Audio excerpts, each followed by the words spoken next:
तुम सलाह को सिर्फ एक रिचुअल समझते रहे, खड़े होना, झुकना, सजदा, और समझ लिया कि बस यही है। लेकिन अगर सलाह सिर्फ इतनी सी हरकतें होती तो अल्लाह इसे जमीन पर नाजिल क्यों नहीं करता, सीधे आसमान से गिफ्ट क्यों करता? सोचो, कुरान की हर चीज इस दुनिया में नाजिल हुई, आयतें, कानून, हिदायतें, अहकाम, लेकिन सलाह नाजिल नहीं हुई।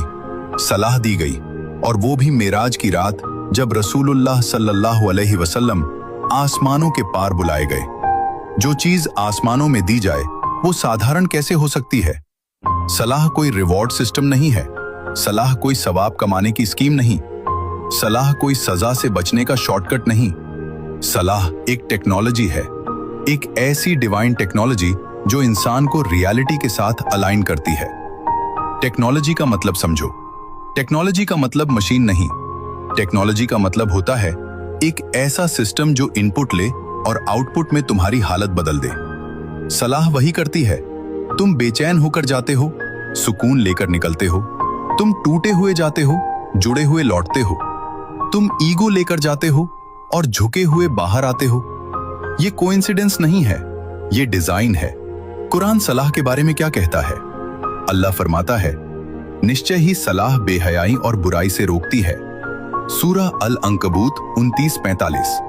ध्यान दो, अल्लाह ये नहीं कह रहा कि सलाह अच्छी चीज है। अल्लाह बता रहा है कि सलाह क्या करती है।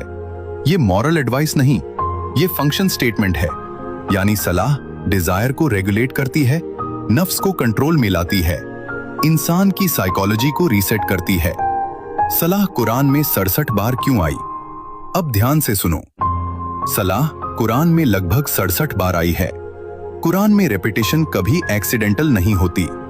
जो चीज बार बार आती है वो अल्लाह के सिस्टम की कोर पिलर होती है। तौहीद बार बार, आखिरा बार बार, सलाह बार बार। क्यों? क्योंकि इंसान बार बार भटकता है।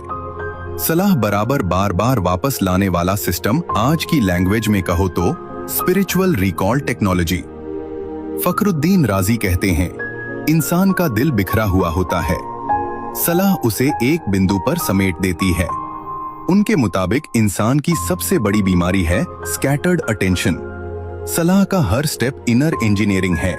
क़ियाम, अलाइनमेंट, रुकू, ईगो बेंड, सजदा, ईगो ब्रेक। राजी साफ कहते हैं, सलाह नफ्स की रीप्रोग्रामिंग है। इब्न